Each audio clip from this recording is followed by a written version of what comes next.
Hello, everybody, and welcome to another episode of the Wealth Preservation Podcast. I am one of your hosts, Josh Saunders, along with my partner in crime here, Mark Seither. Mark, how are you doing today? Fantastic, and even better, today's episode is located inside a brewery. We are in a brewery.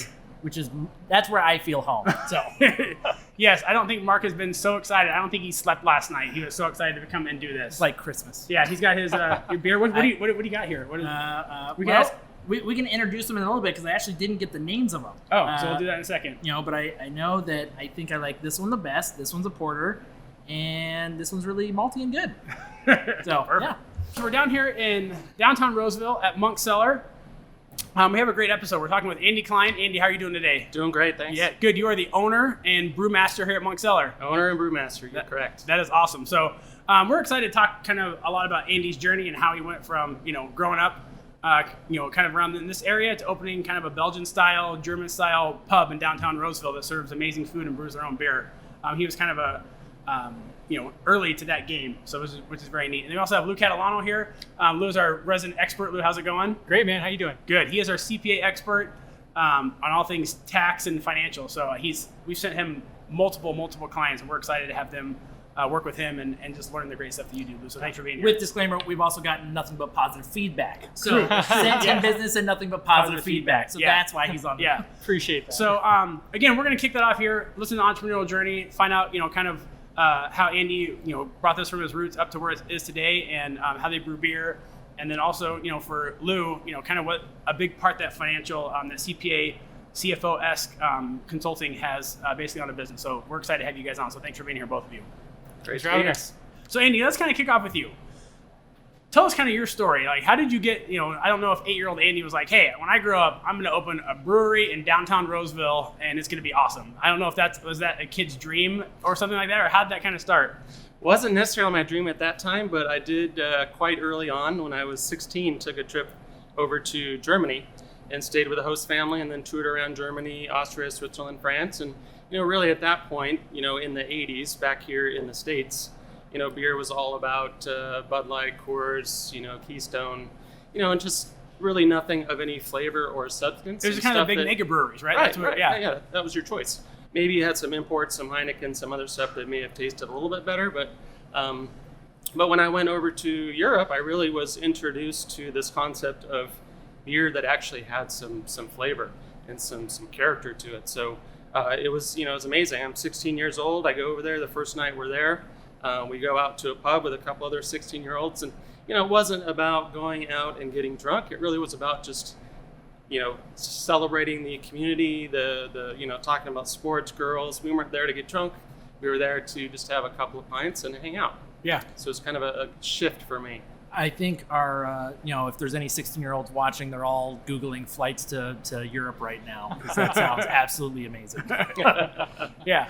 So you're in Germany. So that had an effect on you, right? Like, basically, it's kind of what got you here today. But kind of how'd that have an effect on you? Yeah. Forward? So it wasn't one of those things where I get over there and I'm like, oh, I want to make beer for a living and open a brewery. It was just kind of one of those early experiences in life that are profound, that you look back on that says, yeah, that kind of had a big effect on me when I became an adult. But anyway, yeah, I came back, went away to college, studied psychology. After college, went back to Europe, and that's really what kind of did it for me. I just was in awe of the whole concept of food and beer and culture and how that kind of interplays, rules with society, and just how different it was over there than it was over here in the States, where alcohol is a drug and it's terrible and you shouldn't drink it. There it was more socially acceptable. It's not uncommon for, families, 16, 17, 18-year-old kids to be sitting at the dinner table, having a glass of wine, having a beer, and really just talking and not sitting around, watching the TV while they're having dinner. It's just more of a cultural kind of an awakening for the family. So that trip after college, I came back home. I was living with my parents at the time because that's what newly graduated college students do, and started making beer in their basement.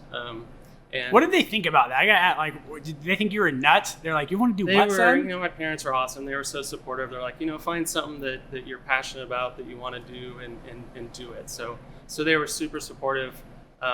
Ended up going back to school to take all those sciences that I didn't take with a psych degree.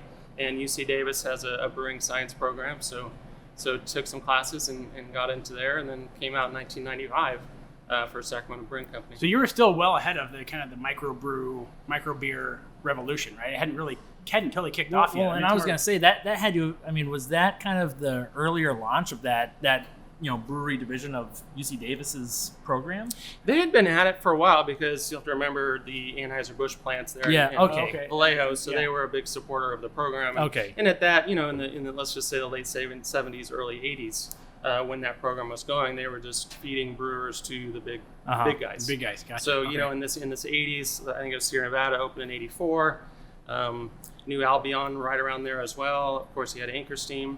So there's a group of people that just started getting interested in what at the time we called microbrewed beer, and so they started getting more students interested in that. And at the time too, when I got out, it was 1995. There were 5 breweries in the Sacramento area, and now there are over 80. So the growth has been pretty amazing. Yeah. Now, honest answer: how many batches in your parents' basement did it take for you to be like, I can show this one to my friends, or I can brag about this one? Because I know some people who have tried brewing and they're like, my batches are terrible, myself included. So yeah. Well, fortunately, I had a lot of thirsty friends, so I really didn't care what it tasted like. It's better than Budweiser. It's fine. But no, so it's early kind of successes, and then I joined a homebrew club, and you have people who have done it a lot longer than you have, tasted, and give you some pointers. And at the time, I was just a sponge, and I was reading and doing everything I could to learn more about it.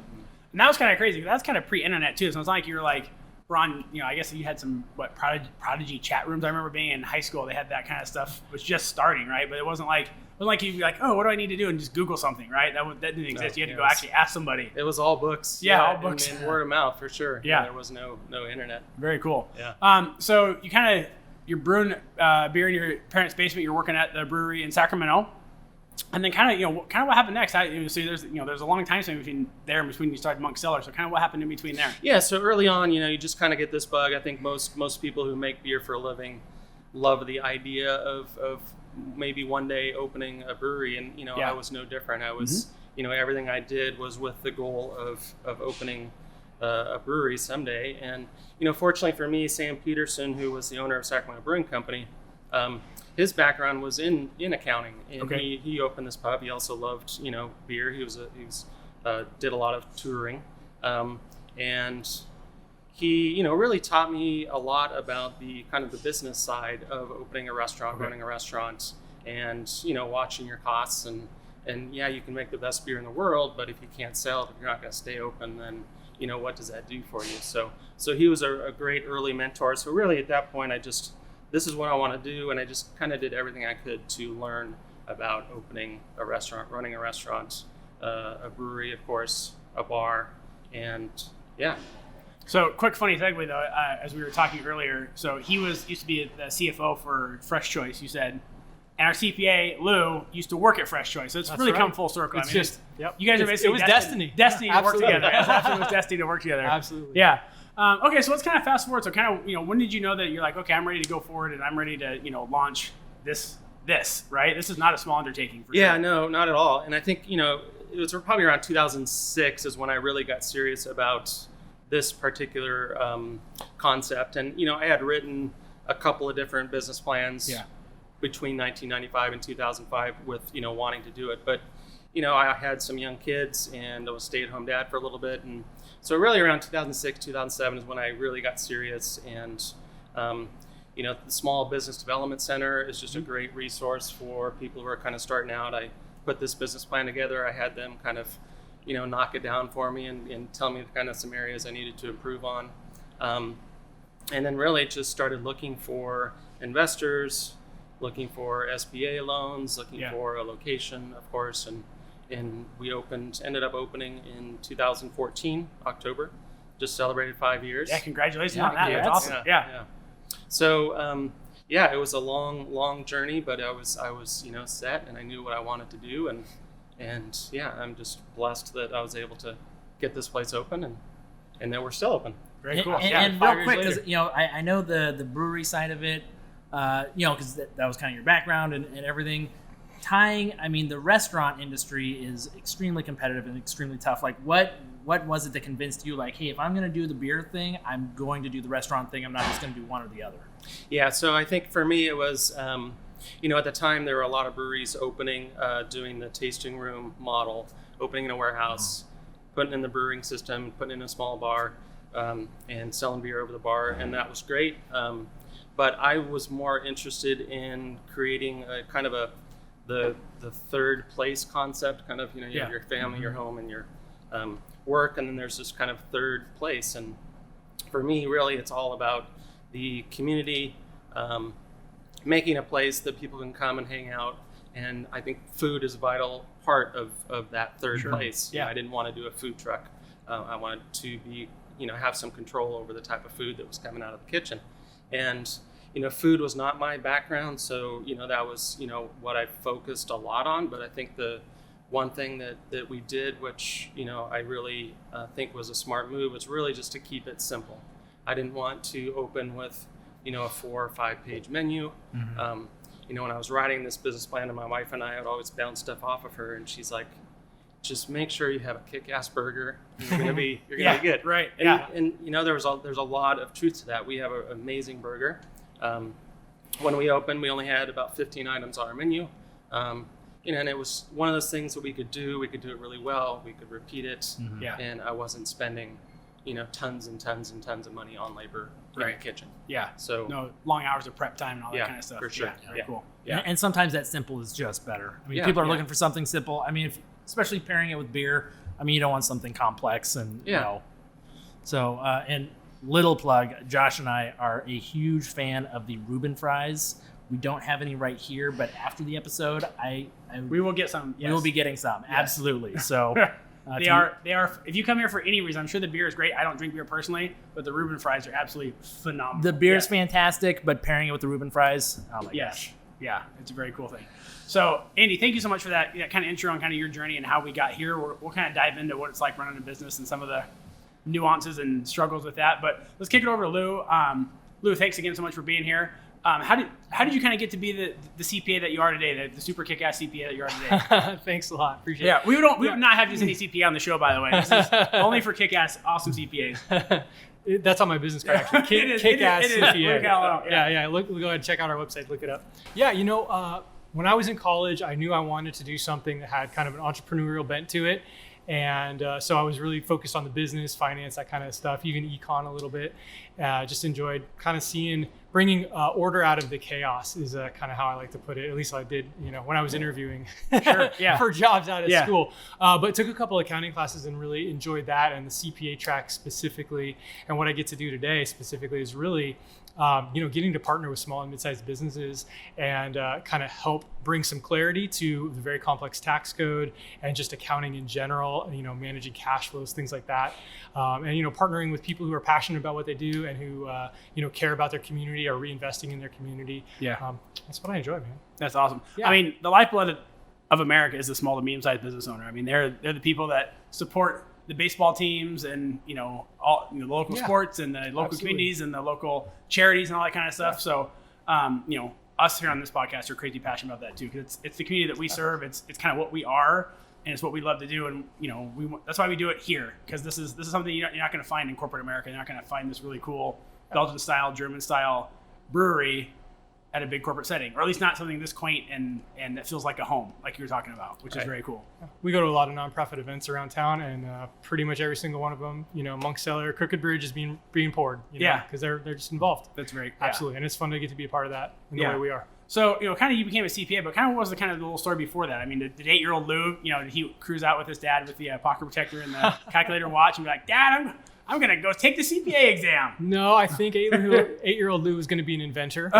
Good. And then you kind of stole my thunder because I wanted to be a fighter pilot. But I'm colorblind, man. So you get to fly the airplanes, and I'm colorblind with numbers when it comes to that kind of stuff. So I'm glad you're perfect. All right, fair enough.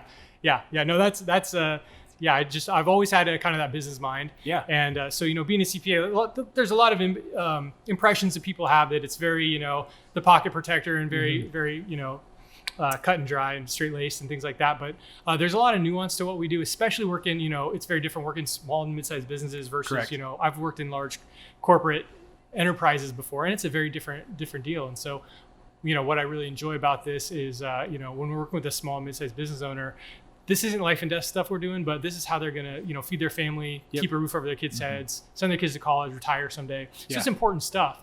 And so if we're able to come alongside, add some peace of mind to that, that's awesome. Hopefully we save them some money in the process, help them make more money. But that's what I enjoy, and I get to, I've seen your work, Lou. You save people money. I've seen it. You do a good job. And I was going to say, on like the CPA, accounting, and tax front, like I feel like that is one of those areas where it's like marketing. There's some people that can run a business and they kind of get that, or there's there's areas where they kind of get it. With the tax stuff, you either get it or you don't. And people will either arm wrestle their business into success, or they can just hire someone who just gets it. And the tax code is changing constantly. Yes. Yeah. So it's a lot to keep up with. We spend a lot of time doing continuing education and then just other reading and stuff like that. I mean, the Trump, tax code just switched last year, and it had significant changes for businesses like this and really for everybody. And, Andy needs to be bringing customers in the door and making beer and helping the operations here. And pastrami fries. He needs to be making the pastrami fries. He hand cuts every single fry. Or so Reuben fries. Reuben fries. Jeez, we have pastrami on, which How is much delicious. cider have you had? Yeah, no kidding. Jeez, man, he's already going crazy. Yep. Well, cool. So, Andy, you have the brewery running, and it's up and running, and you got this running in 2014. Mm-hmm. What was the number one challenge? What was the big challenge that you had that first year? Obviously besides getting all the equipment and the decor. And I mean, early on, it's just getting money to be able to do something like this. It's not inexpensive by any means to open a 6,000 square foot restaurant brewery. So that was the biggest challenge.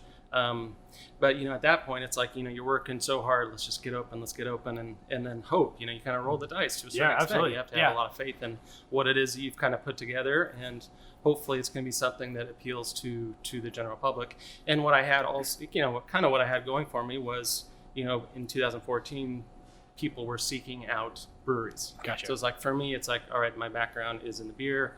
It's a brewery. I know people are going to come. I'm not relying on foot traffic so much. Right. So, that was one of the big reasons why I ended up choosing here downtown Roseville.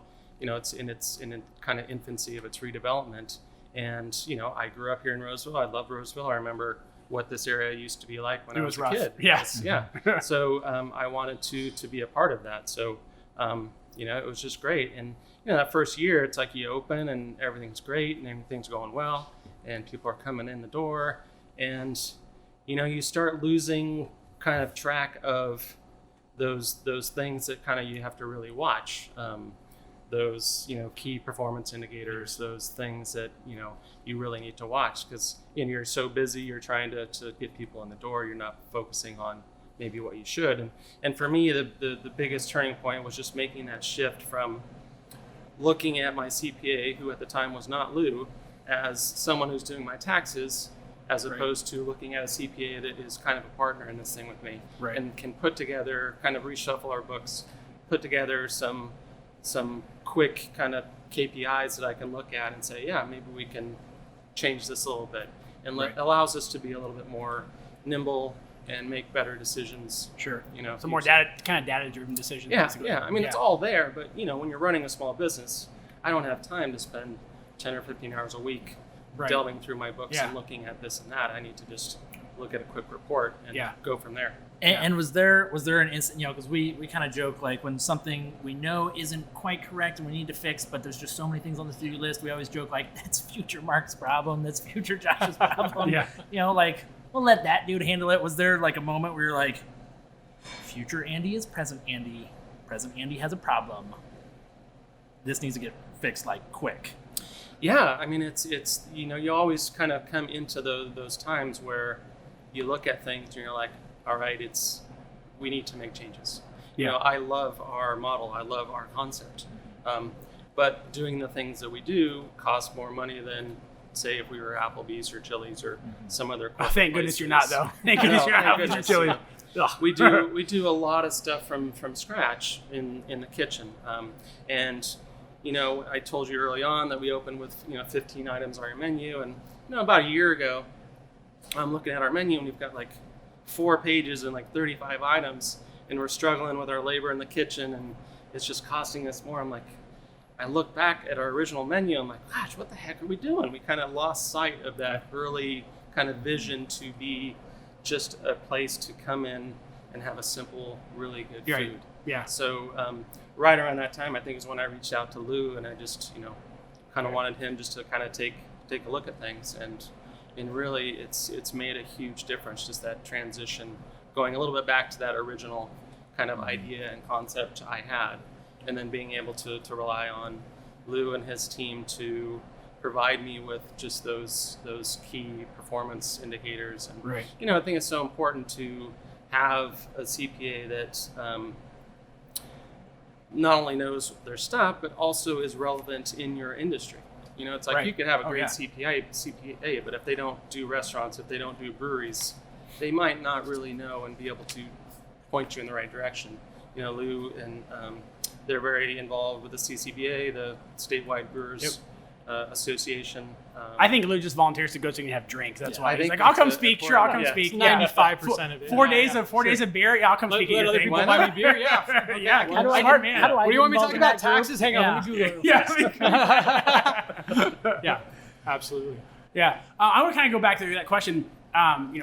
When you're raising money, obviously this was not a cheap endeavor. Usually people joke they go after the friends, family, and fools, the 3 F's of money raising. Mm-hmm. Kind of what was that for you? How did you go about that process? I'm sure it was arduous or hard. Yeah, a little. Unless you have for don't sure. have like a sugar mama, sugar daddy thing anywhere. Yeah, definitely did win the not. lottery, anything like that. No, my parents were both teachers growing up, so I did not come from a large swath of money. So for me, it was SBA was kind of the first option I looked to, and with my background, years of experience, that wasn't too big of a deal. Just went and talked to a couple of local community banks around here, and was able to secure an SBA loan. And so really what I wanted to do was have a loan, and I did want to sell some equity, have a small group of investors. I just wanted that community and really people that I could kind of bounce ideas off of that can pseudo act as a little advisory board for me. So we did it with a lot of my personal money, and then the SBA loan, and a good amount of money from investors. So. Yeah. And hopefully we're not going to go give advice to your next competitor that anything like that. But if if there were other entrepreneurs or people who have business plans listening, I mean, what would probably be like the 3 things where you're like, hey, if you're needing funding, these are the 3 areas I went to and they made the biggest impact. Don't waste your time on this one. Don't waste your time on this one. Yeah. Yeah, I think that certainly, people certainly try to steer me away from the SBA side, just because it is pretty arduous and there's a lot of paperwork and stuff that, but I don't think I could have done it without that. Sure. And I would probably do it again. Yeah. So I think that's great. It just depends on kind of what your needs are. I mean, the other thing I wanted to make sure, and one reason why I wanted to go the SBA route, is because I didn't want to sell a ton of equity in the business. I wanted to make sure I retained most ownership to it. And that's where the investors came in, smaller chunks of, just to kind of get people more community, family, friends. When you get some buy-in at that point too, because Right. you have people that are like, hey, I kind of own part of Monk Cellar. Yeah. I'm going to go spend money and drink beer there. Yeah. Absolutely. Yeah, and the other thing that really, And they get a 5% discount. I'm kidding. the other thing that really kind of worked in our favor, because we were doing this area of Roseville that's redeveloping, the city of Roseville actually owned the building, and they had a Roseville Community Development Corporation that kind of put in a little bit of money to help with our tenant very cool. improvements. in the Nice. building. Yeah, that's huge. So without those 3 things, it just couldn't have worked. Did they look at you funny when they're like, hey, what do you want us to do? And you're like, could you make it look like a Belgian style pub, please? Yeah. There I was lucky because I got a great architect, gorgeous architecture here in Roseville, and their designer Kelly I interviewed a couple other architects, and she just got the concept, and she brought in these pictures that just were exactly what I was kind of looking for. Yeah, if you're gonna watch this on video, at some point we'll have some B-roll on this, and the place is phenomenal. It's you nailed it, so it's very cool. Having spent a whole bunch of time living in Italy, I and Europe. You nailed it here. So this is very Thank you. cool. Yeah, very cool. And Andy, so as the business has kind of grown, you kind of saw that your menu was ballooning to 35 items. And you're like, hey, this monster's kind of getting out of control. We kind of need to bring it back. And you're trying to run the business and brew beer and make sure the food's coming out on point and people are showing up for work. We'll kind of talk about some of that. But when was that? You're like, hey, I can't do this all myself anymore. I need to bring in a little outside help to do that. Kind of when was that point? That was probably around year 3.5 when I started saying, I really should probably start looking for some outside help. Yeah. And I had gotten to know Lou just with the events that the California Craft Brewers Association was putting on. Also, I became president of the local Sacramento Area Brewers Guild. Okay. And Lou had been kind of helping them out on their books. So really got to know Lou pretty well with that. And then I just reached out to him, and my wife and I took our financials and all of our stuff and sent it over. And he sat down and looked at it and just kind of came back to us with just, this is kind of what I recommend how we kind of start. And, we can... Because usually we work with business owners, we kind of see that they kind of know when something's not right. Business, can you know your numbers enough in your head, but you're just like, I can't put my feet. I know it's not correct, right? I don't. There's a whole bunch. What's coming out on the end is not what I think should be coming out. I don't know where the sausage is coming out bad in the middle somewhere, or where the needle is in the haystack. Yeah. But I just need someone to help me find it, really. Yeah. And it's just a time thing, right? You just don't have. Again, like you said, you don't have the 10, 15, 20 hours a week to sit down and pour over your books and make sure everything's where it needs to be. Yeah. When you have someone that you can come in and handle that at a high level and get it done in I'm sure a lot less hours than it would take for you to do it, right? Right. Yeah. Absolutely. Yeah. A lot of it's a time thing, and what we really try to focus on with it's not uncommon for us to start working with someone after they've been in business for a couple of years and realize things are getting more complicated. This is we try to cut through some of the chatter, and we really want to simplify things. Right. Like Andy said, he doesn't have time to sit there and pour through the books and check every ratio and every metric. But if we can simplify the books enough, Right. and focus on, hey, you're a restaurant, you're a brewery, we know these are the things that are going to make or break you. Let's start monitoring those, and really monitoring them over time is so important, and so much of it. We really view, when we come in and we're helping out on some of the consulting side of things, the financials are really just there so we can make meaningful decisions. That means they have to be timely, and they got to be accurate, and they have to be consistent, because really it's over time that matters. Correct. And so that's what we try to do. We try to do in this case was come in and just say, okay, let's tighten things up a little bit. Let's simplify, so you can look at a dashboard, here are the things that we know if we're doing this right, we know we're going to be successful, and we can watch those trends. And it's a part of that putting in the processes in place. So I know as a business owner, it's always hard when something that's not in your wheelhouse to put a process in place for something you don't fully know. So you're like, I don't even know. I know I need to have a process, but I don't know what that process is supposed to look like. Yeah. Right? Like, I'm supposed to go to the bank, deposit money, and take money out when I need it. That's my process. And it should be more than that, right? Well, and so I mean, I guess if there was like someone walking in the door right now saying, hey, I've got my financials, what are kind of those first couple steps where you're like, hey, you're a brewery, restaurant, or a restaurant or whatever, right? Like, what's kind of the first things you're looking at on a consulting front of like, hey, if we're not doing this right, then we're gonna get that messed up sausage out of the end of the tube, right? Yeah. We're losing. Well, it's kind of that classic adage, garbage in, garbage out. Okay. Not implying it was garbage in, and it wasn't at all in their case, but it's really as good as what's coming in, and so we'll just cut to it. For restaurants, breweries, things like that, your labor costs, your food costs, your supply costs are really where the rubber meets the road in terms of, are you going to make it or not? Yeah. And the first step is figuring out, is that stuff being coded and booked correctly? Yeah. It sounds simple, but you'd be surprised it's not. Yeah. And there's timing issues, et cetera. So first step, if I'm looking at financials, is making sure those are reliable. And from there, we're going to go into, okay, now what are your ratios? Are we actually and are you hitting those? Sure. Are they improving? Where are you benchmarked against your industry? Things like that is really kind of where we would start on a consulting side. On the tax side, we come in and we take a look and make sure that people are leveraging the credits and appropriately expensing things. And you'd be surprised, the stuff that feels rote for us. Yep. Is missed a lot. Either self-prepared, or you've got somebody who's just kind of churning paper and not really consulting and coming along and strategizing with you. And that can mean a lot of different things, but you just need the experience to be able to glance at it and advise. For those people listening, it is November. Hopefully you've either getting ready to or have met with your CPA for end of year tax planning. I know so many business owners, when I ask them that question, they're like, oh yeah, I don't do that with my CPA. And you're like, you have to. That's a must. I mean, that is like a huge must. You can't you can't take deductions for things Right. when it's already passed. Once Hard to December- go back and It's redo hard to go stuff. back and read. You can't fudge the receipts. That just doesn't work like. Or you shouldn't do that. I guess. Is the IRS listening to this? I don't know. No fudging. Yeah. So let's kind of roll back, Andy, for you. What were some of the huge struggles? What was one or two of the big struggles? We don't be transparent. We've all had our issue. But what is something that you're like, man, if I'd have known that, I'd have done it way different when I started the Monk Cellar. I'd have gone a different direction with that, or that cost me time or money or both. Well, I think that, I alluded earlier to that, the whole menu thing, that concept. And, had I, been paying a little closer attention specifically to let's just say my kitchen labor. Because that's, one thing that Lou has really helped with us is, before I was looking at it all as this is my labor for the entire business. Gotcha. But I'm really running 3 different businesses. I've got the brewery, I've got the bar, I've got the kitchen. Yep. And so really backing, the coding those expenses into certain areas where I can look and say, oh, our kitchen labor is at 16%, should be at 10%. Why? I've got a problem here in the kitchen. Right. Gotcha.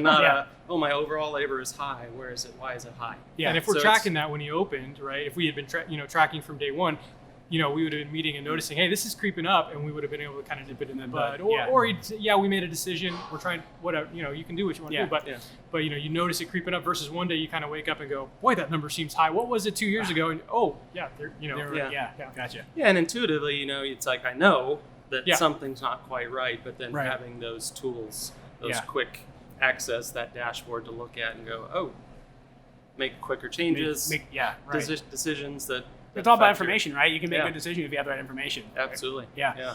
So in the next episode, we're going to kind of dive into some nerdy, getting into some a little more tax code stuff and a little managing employees and things like that, some of the struggles and with that. But obviously, on this show, we like to celebrate big wins. So what has kind of been a huge win for you, for Monk Cellar, and then for you personally, when you kind of got over the hump and you're like, no, this is going to work. Yeah. Like, as long as I don't totally screw it up. I mean, I've screwed up plenty of things in my life, but you're like, I'm not going to screw this up, and this is going to work. Yeah. Kind of when did that happen? Well, when you're looking at restaurants, when you're asking people for money and you're trying to get an SBA loan, they look at a restaurant and they're like, maybe not. The nice thing I had obviously was the brewery that kind of changed the dynamics a little bit because my profit margins are better with the beer. But it's like you're working so hard to get open. You finally get open. You're like, whew, we're open. All right. And then made it to the your starting goal, line. Marathon time. Yeah. Then your goal is a year. It's like, all right, we celebrate our 1 year. And then it's 3 years. And you're like, all right, this is kind of working. And then now we just celebrated 5 years. And it's funny to me because I tell people, we just celebrated 5 years. And like, oh, so you made it. You're good. Well, because there's that saying that like, hey, the first 5 years, 90% of businesses, new businesses fail. So it's like, man, you basically go ahead and get that black on black. You're a unicorn. Order that puppy. Yeah. Doesn't matter. I haven't paid my mortgage and all that stuff. But at least we're still open. But but that in and of itself is huge. 5 years for a restaurant is huge. And now it's just a matter of turning it into, I guess, what I liken from a hobby into a business. And this this really did start out as a hobby, a passion, a love of mine. Yeah. And so it's making those tougher decisions that may not be best for some of my employees, but it's best for the business right now. Gotcha. Yeah. And then when I did open, you notice, and if people come in, notice there's no TVs in the place. And when we did open, I can't tell you how many people said, how can you open a bar and not have TVs and play sports and do all that stuff? And I said, well, really, I want this place to be more about the conversation in the community. And, when you look at the history of pubs or public houses, that's where people would go and discuss politics and make decisions and write the Declaration of Independence. Right, and, all that I was stuff. just there a month ago. It was delicious in Boston. Yeah, nice. So, that's what I wanted it to be. And, it's great. One of my, I guess, successes that I love is when a lot of those same people that told me when I opened, you're not going to make it without TVs, now come in 2 or 3 times a week. And they love that we don't have TVs because they come in and they just talk to their neighbor or their wife. And My wife is one of those people because I did not grow up with TV, and so if there's a moving picture around, like she's like, you have that same dumb look on your face every time there's a TV in the room. So for her, Monk Cellar's like, hey, we can, not that we're going to talk about politics, but like she's like, hey, I have actually a get your full conversation. attention. Yeah. So I mean, it is a nice touch. I guess I never really thought about that. yeah, although I will say that jokingly, when I look at our Sunday sales during football season versus our Sunday sales out of football season, I kind of feel like I should throw a couple TVs in. But anyway, I think that's just a nice... For 16 weeks, 16 Sundays only, TVs at Monk Cellar. on for 4 hours. It's for 4 hours, right. Yeah. That's funny. So, we kind of talked about the passion you have, obviously brewing beer, but kind of what gets you up in the morning to come back to Monk Cellar and be like, you know what, we're going to make the best pastrami fries in the world, we're going to brew the best beer in the world, and to keep doing that over and over and over again. What kind of drives that, Andy? Really, it's that passion, because I wouldn't change a thing other than seeing Lou a little bit earlier on in my business life. But it is, it's the hardest thing I've ever done. Sure. I certainly didn't have any gray hair when I opened this place, but I have a lot of gray hair now. I didn't have any gray hair before I started working Andy. I mean, it's just, it's only crazy. 3 years worth. If I walk back here with more gray hair, I think we found the key factor. Yeah, exactly. But ultimately, it comes down to that passion. That's what drives you. And it's, when I come in and I see the place is busy and I see people hanging out at the bar, and I see a couple at the table on their first date that, a year later they got married and they wanted to have their wedding here. It's just that you create this space that people love, and it certainly is what gets me going every single time. And that has to be just super rewarding as far just personally. You're like, man, I'm making an impact on the community where I love and I live and where my kids are raised and where my family hangs out, which is very cool. Yeah. And it's so nice, that whole community aspect. It really comes around full circle. Like what Lou was saying earlier, he goes out to an event and we're pouring beer there, and when we go there, we take our menus, we talk about the place, we give these little $2 coupons that look like a coaster, and we do that to really track to see if we're getting anything in return from these. But it really comes around full circle. It's like, we'll go out and pour some beer for this nonprofit. 6 months later, that nonprofit is looking for a place to have a fundraiser or a meeting or something, and I book them in the back. In our back room, and it's this nice kind of just community, kind of full circle turnaround. Absolutely. So it's Well, Lou, we didn't get to talk to you a ton on this episode, but we have a lot of questions for you in the second one, so we'll be prepared. But we're going to kind of wrap up the episode number 1 here at Monk Cellar with Andy and Lou. You guys, thank you so much for taking the time to be on the show today. Really appreciate it. And thank you for the beer. Yes, sorry.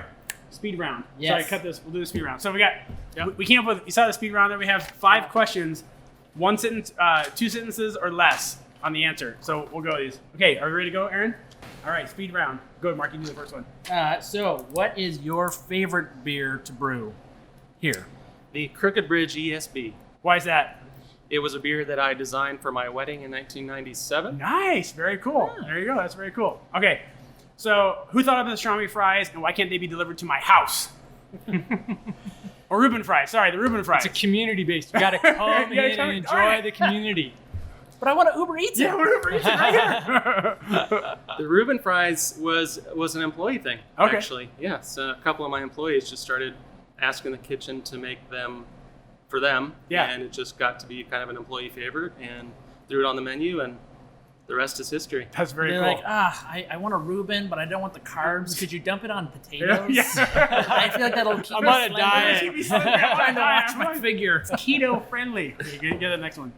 Lou, what is your favorite Monk Cellar beer? It's going to sound like pandering, but I'm going to go with the Crooked Bridge ESB. Is it good? Yeah, it's a very good beer. And I always like, whenever I go to a new brewery, I always like to try a pale ale, ESB, right in that family. And they do a great job with it. And it's a beer, it's on year round. Awesome. Okay, Lou, this one's for you. Yep. What is your favorite part of the tax code? Favorite part of the tax Come code? on. I'm going to take accelerated depreciation. Awesome. Section 179. Yes. Woo, there's some tax code. Nerd. Yeah. All right. Last one. Oh, what is the tax break that is most often missed? Yeah.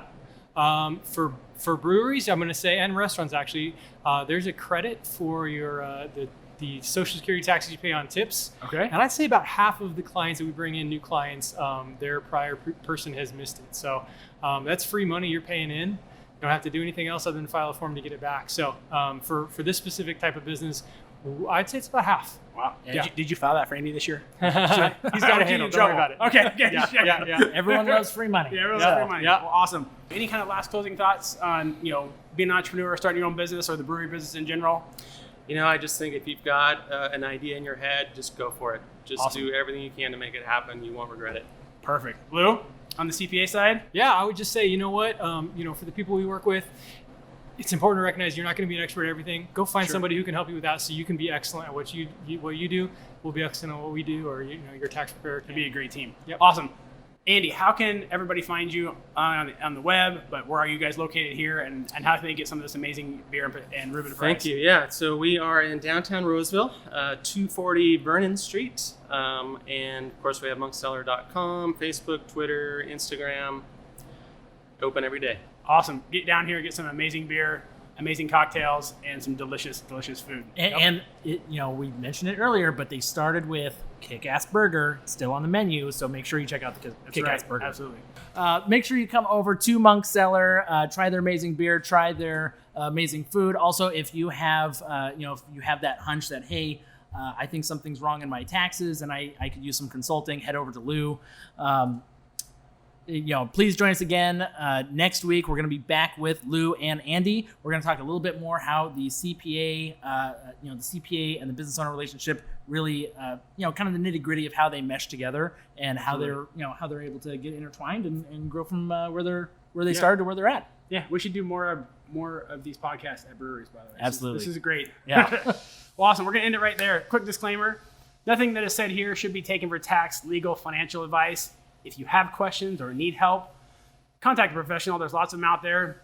Give Mark and I a call or shoot us an email at josh at kingsviewam.com.